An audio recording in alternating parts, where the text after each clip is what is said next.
لگا ہوا ہے، یہ ہمارے جمعے کے نمازیوں کے لیے خاص طور پہ۔ حضرت ابی واقد الحارث بن عوف خاندان رضی اللہ تعالیٰ عنہ، حضرت عبد الرحمن بن عوف عرب کے سب سے بڑے بزنس مین، ان رسول اللہ صلی اللہ علیہ وسلم بینما جالس وہو جالس، نبی علیہ السلام ہمارے درمیان بیٹھے تھے، 3 آدمی آئے باہر سے، جیسے ابھی بھی نمازی آ رہے ہیں، اب میں نماز بھی شروع کر دوں گا، لوگ آتے رہیں گے، 3 بجے تک لے جاؤں، لوگ آتے رہیں گے۔ بینما وہو جالس، 3 آدمی آئے، ایک آدمی ایسے ایسے کر کے ایسے آگے قریب آ گیا، لوگوں کو راستہ بنا کے نا، جیسے ہمارے ہاں ہوتی ہے ایسے، سر ایسے کیا، فضل بھائی ابھی ادھر آ گئے۔ اور دوسرا، اس نے لوگوں کو تو ادھر ادھر نہیں کیا، کوشش کی لیکن شرم آئی، ادھر ہی بیٹھ گیا۔ تیسرے نے کیا کیا، وہ ادھر سیڑھی پہ بیٹھ گیا، اور جب نماز شروع ہوگی داخل ہو جائے گا۔ سوچ ہوتی ہے نا۔ اب دیکھو یہ 3 سوچیں حدیث میں آئی ہیں، اور یہ بخاری اور مسلم کی روایت ہے، ذرا سوچا کرو، یعنی یہ دین کتنا باریک ہے۔ وہ جب میں پڑھتا ہوں مجھے تو حیرت ہوتی ہے، ہم بڑی بڑی باتیں کرتے ہیں، وہ جہنم میں چلا گیا، وہ بھائی ادھر آ جاؤ یار، تھوڑا سا پہلے دین تو سمجھ لو، کتنی چھوٹی بات ہے۔ 3 آدمی آئے، نبی علیہ السلام بیٹھے ہوئے، مجلس لگی ہوئی ہے، ایک آدمی آیا، اس نے 2-4 آدمیوں کو ایسے ایسے کیا، قریب ہو کے بیٹھ گیا۔ دوسرا آیا، اس نے دیکھا ادھر، اس کو ادھر کرنا چاہا، یہ اکڑ گیا، وہ ادھر ہی بیٹھ گیا، ان کو یہ ہلتا نہیں، میں ادھر ہی بیٹھ جاؤں۔ تیسرا آیا، وہ پیچھے ہی بیٹھ گیا، ان کا جب بات ختم ہوگی تو چلیں گے۔ اب ان کی دلیل دیکھیں آپ، نبی علیہ السلام نے کیا جواب دیا ہے ایسے لوگوں کے بارے میں۔ فرمایا جس آدمی نے جد و جہد کی آگے آنے کی، جس آدمی نے آگے گھس کر بیٹھنے کی کوشش کی، اللہ بھی اس کو کل اچھا ٹھکانہ دے گا قریب کا۔ میری جگہ خالی ہے یہ، اور وہاں مجمع لگ گیا، پھلانگنے سے منع کیا ہے۔ پھلانگنا کیا ہوتا ہے؟ راستہ نہیں مل رہا، پھر بھی تو دھکے لگا رہا ہے، نہیں پھر نہیں۔ جب راستہ ہے تو اس جگہ کے قریب، دنا من الامام، کیا فرمایا؟ امام کے قریب تر ہو کر بیٹھنے والے کو اللہ بھی اپنے قریب ٹھکانہ دے گا۔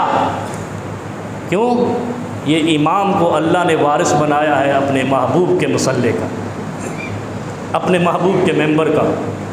اس شخص میں یا اس جگہ پہ کوئی بھی کھڑا ہو، اس کی ذاتی کوئی حیثیت نہیں، یہ اللہ کی عطا ہے کہ اس کو ممبر دے دیا، مصلی دے دیا۔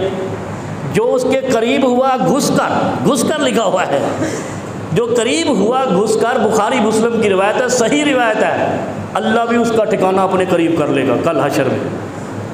جیسے صدقہ سایہ دے گا، ایسے جو ہمیشہ کوشش کرے گا قریب آ کے بیٹھنا ہے، اللہ اس کو اپنے قریب کرے گا۔ دوسرا، اس نے ادھر ادھر کیا، لوگ ہلے نہیں، وہ شرم کے مارے وہاں بیٹھ گیا۔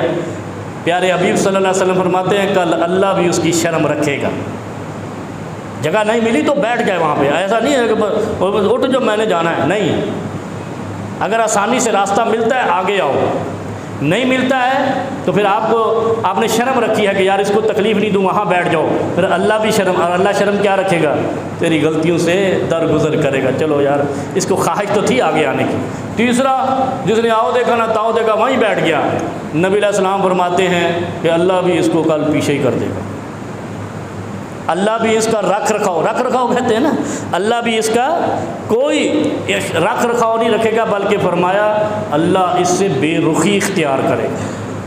جس نے مجلس امام سے بھی بے رخی اختیار کی۔ میرے بھائیوں، کوشش کیا کرو۔ حاتم طائی رضی اللہ عنہ کا واقعہ میں نے 2 جمعے بتایا تھا، پہلے 2-3 جمعے، کہ وہ کہتے تھے کہ آپ کے پاس مال کیوں اتنا زیادہ ہے؟ اس نے کہا میں پہلے وقت سے پہلے وضو کر کے آ کے نماز کے انتظار میں بیٹھ جاتا ہوں۔ اگلا مہینہ بڑے عظیم پیکج والا ہے، ایک ایسی رات والا ہے جس سے بڑی رات کائنات میں اللہ نے کوئی نہیں بنائی، 1000 مہینوں سے افضل ہے، اور اس رات میں روحیں بھی آئیں گی اور ملائکہ بھی آئیں گے۔ حالانکہ اس روح سے مراد جبرائیل ہے، لیکن وہ روح والا چکر چل رہا ہے نا ادھر ادھر، جو شب برات میں روحیں نکالتے ہو، بھائی ادھر آئیے، تنزل الملائکۃ والروح۔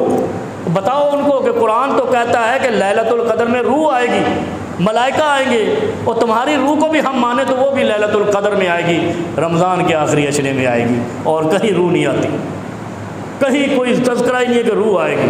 ویسے اس میں بھی نہیں آتی روحیں، اور جو جنت میں چلا گیا وہ پاگل ہے، تمہارے پاس آئے گا۔